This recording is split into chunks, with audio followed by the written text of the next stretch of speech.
Welcome to Viking Preparedness. I am Pastor Joe Fox, and before we get started, let me just show you this. Suka had her puppies. She had 10 beautiful Ridgeback puppies. I'll be talking about them tomorrow, not today. But there they are, and you'll probably hear them throughout this video. But today's video is going to be about coming out of her, my people, coming out of Babylon, coming out of those cities, and what does that mean? What does that look like, and why do we have to do it? All right, so that's what I'm doing. Come out of her, my people. I've said it. I have over 600 videos up, and I've said it many, many times. I had somebody take me to task, maybe rightfully. You said that 3 years ago. You know, nothing's happened since then. You're right, but something's going to happen, and so it's good to get a head start. We've been out here on Shofar Mountain now for almost 3 years, right, sweetie? And, there's still work to be done. And so you can't move soon enough. Why do you have to come out of her, my people? Why do you have to move out of Babylon? Heck, what is Babylon? Right? Babylon is a couple things. I have a good sermon if you go search my sermons on Babylon. Yes, boys and girls. Puppies are chiming in. But Babylon, in the simplest sense, is the just polluted, nasty system that revolves around cities, right? I mean, when you're with all those people that comes with it, all the crime and nastiness. I know it's cool if you live in a place where you can have pizza, Ethiopian food, Italian, and, Vietnamese pho delivered to your front door. But when problems come, if problems come, I submit they're coming, you're going to have problems delivered to your front door just because you're around so many people. Governments are going to seek to control population centers first. And so you need to get out of those places. If you can have something like that delivered to your front door, you're in what I call a city or Babylon. Whether that's suburbia, I lived in Northern Virginia for years, and it might as well be a city. Many of them, like Fairfax, is a city. Get out of those places, move to where you have some breathing room. Now, does that mean that you have to move out here? I don't even know if you can see because of the way the lighting works. To someplace in the rural Ozarks and build your own house and live off the grid? I submit no. It does not mean that. Does it mean that you have to move out of your, one family apartment and move in with a group of like-minded believers in order to be holy, in order to be doing, what you're supposed to do? I know this. You living in a community or not, your salvation is certainly not dependent on that, right?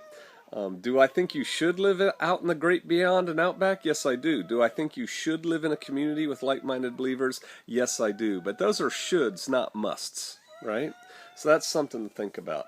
When we lived in Kansas, High Prairie Acres, which we visit occasionally, that's out of Babylon. It's down a gravel road. My one neighbor on the one side is on, I think, 120 acres. My neighbor on the other side is on 30. And the lady who owns the property and lives across the street, again, it's a gravel road, is on 80.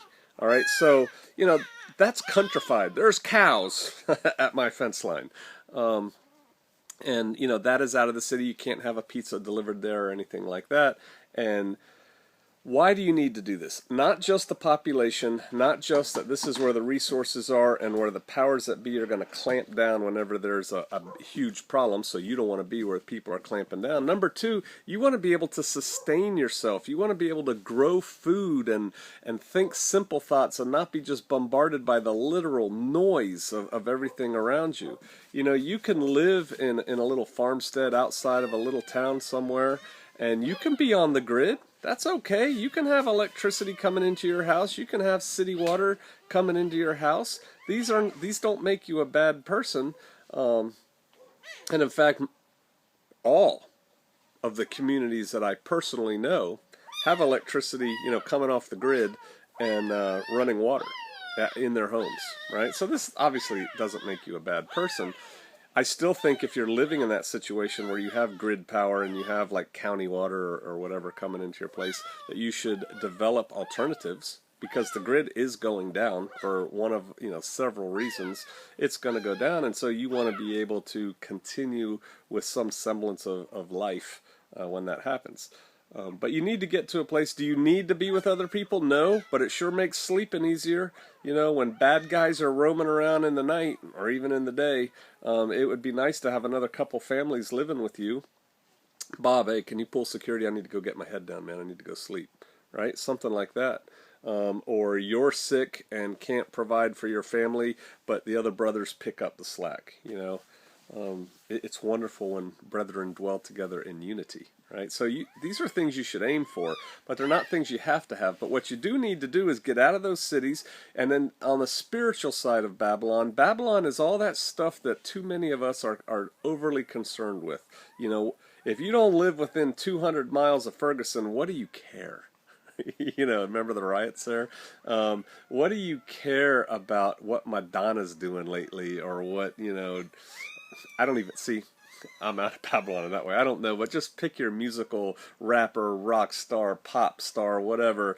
Who cares about them, right? That is all Babylon. Those people, the ones that are famous and make their way, end up selling their soul to Satan anyway to do it. Another video for another time, but they do. You don't need to be messing with that noise. You need to be focusing on the Most High. You need to be focusing on Yeshua, Jesus. You need to be focusing on loving your brethren, right? You know, die to self, live for Him, kind of thing. These are and it's easier to do that when you're away from the noise. Can you do that in Manhattan, you know, New York City? Yeah, you can. You can dedicate your life. I am sure there are hardcore believers in Manhattan, New York City. Okay, cool. There aren't many. And it's really hard to be one. It's easier to get closer to God when you're out away from the noise, when you're out someplace quiet, you know, when you're away from the hubbub. Now you have to give up things to do that. You know, again, no one's delivering anything to your door and stuff like that, and that shopping mall may be, you know, 2 hours away or something. You shouldn't be wanting those things anyway. You should start developing tastes for simpler things, a simpler life. Because when this balloon goes up, you know, if you're living in a countrified place, you know, whether that's way out in the boonies like we are at Shofar Mountain, or out in the country like we were up in Kansas at High Prairie Acres, your life's going to be better. Your life is going to be better. And I'm just encouraging you guys to do it. That's why we shot the video the other day of jobs, because everyone says, oh, there's no jobs out there in the boonies. There are. If you want to do it, you can do it. You just got to do it. But, you know, so many people are hanging on. And I'm talking to prepper-minded people, right? People who are into preparedness. If you're not into preparedness, you know, you can check out and find another channel. But if you're into preparedness and you're still in a city or in heavy suburbs, you're lying to yourself, and you're trying to cling on to things that you think are important, that 5 minutes after the balloon goes up, 5 minutes after chaos begins, you're going to be wishing, oh, Lord, why didn't we just go buy... you know, 5 bad acres and park an old camper on it and start developing that.